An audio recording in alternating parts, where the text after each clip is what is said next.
السلام علیکم دوستانو، الله تعالی مو جوړ او روغ او آباد لره. دوستانو د درود شریف وظیفه در سره شریک کوم. یو کوچنی درود د سي ان شاء الله ډیر برکات پکې کیږي. هر هغه انسان غواړي چې کاش نبی علی السلام می په خوب لیدلی وای، یا دا ارمان چې کاش روزه د نبی علی السلام لیدلی و، د حج توفیق الله را کړی وای.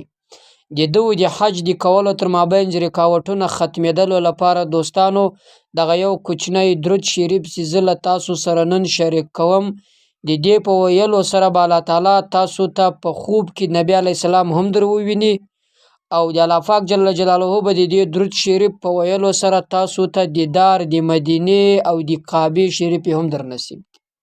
دا غټه نیکبختی او سعادت ته چې انسان ته په ژوندون کې یو ځل بس دا ورمیلاو سي چې دی ولاړ سي د نبی علیه السلام روضه وویني او حج تر سره کړي. او دا ډیره خوشبختی نیکبختی د سعادت ورځ ده چې څوک نبی علیه السلام په خوب باندې وویني.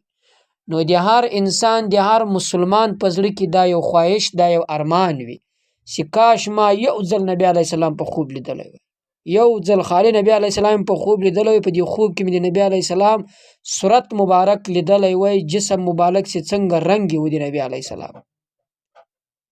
اصل خو د سیرت په کتابونو کې چې وګورئ د نبی علیه السلام له سر تر نوکه ټول بیان یې کړی دی چې دا رقم یې سترګې مبارکې وې، دا رقم یې قد مبارک و، دا رقم یې ویښتان مبارک و، داسې مثلا د ټول بدن اجزاوې یې بیان کړي دي.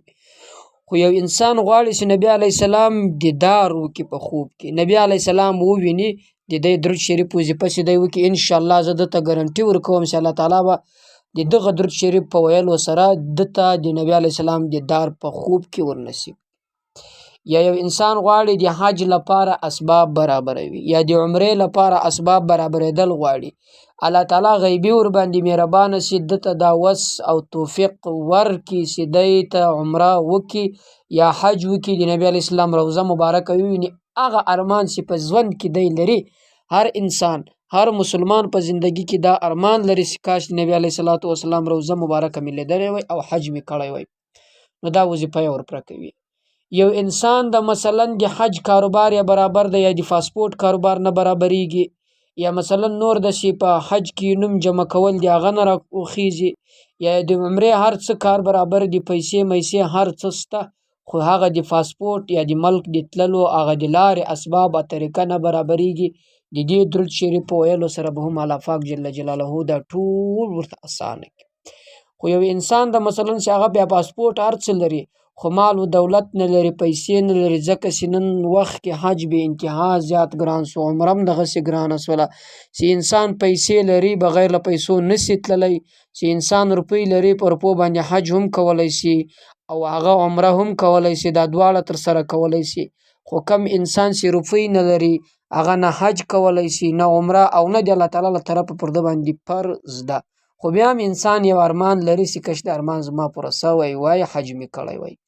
نو دوستانو ان شاء الله اسانه وظیفه ده، هیڅ ټینشن مه کوئ، هیڅ مشکل په دې کې نشته چې آیا دا وظیفه به زه کوم، دا وظیفه به زما مثلا هغه ارمان را پوره کړي که بیا نه کړي را پوره. تر دې مخکې یقین عقیده مضبوطه کړئ، په دغه وظیفې په کولو سره الله پاک جل جلاله 100% کې زه تاسو ته اطمینان در کوم چې الله تعالی به تاسو ته نبی علیه السلام مبارک په خوب کې د دیدار در وکړي.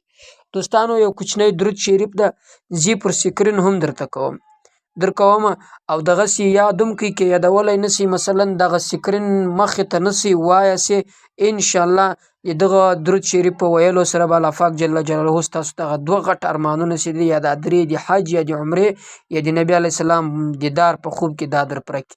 وایاست بیا څو واره؟ کم از کم په ورځ کې خو 10 واره ضرور وایاست، خاص په دغه نیت یې وایاست. یا چې په خوب کې نبی علیه السلام غواړي د شپې چې ویدېږئ 10 واره یې وایاست، پر ځان باندې جوب کوئ، بس ویدېږئ، بس له چا سره دنیایي مجلسونه مه کوئ.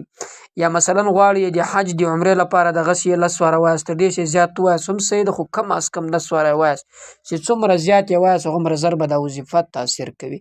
دوستانو ما پر سکرین هم در کړې ده، اوس یې درته وایم هم دغه وظیفه ده. اللهم صل علی محمد کما امرتنا ان نصلي علیه، اللهم صل علی محمد کما هو اهله، اللهم صل علی محمد کما تحب وترضى له.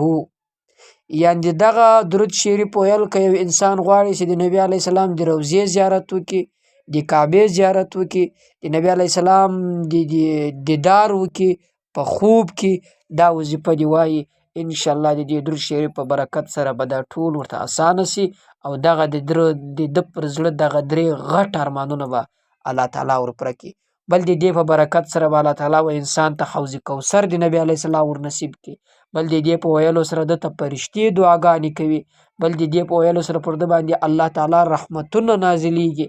بل د دې په ویلو سره انسان و نبی علیه السلام ته از روی محبت نږدې کیږي او د آخرت په ورځ از روی شفاعت و نبی علیه السلام ته انسان نږدې کیږي او هغه د څنګ ملګری جوړیږي. که یو انسان غواړي چې آخرت کې نبی علیه السلام د څنګ ملګری هم سم، نو دا وظیفه دې ډیره کوي. انشاءالله په آخرت کې به نبی علیه السلام د څنګ ملګری وي. دوستانو الله تعالی مو خوشحال لره. دغه یو کوچنی درود دا په پابندي سره وکړئ، انشاءالله ستاسو دا ارمان به پوره سي. الله تعالی مو تل خوشحاله او کامیاب لره. السلام علیکم ورحمة الله وبرکاته.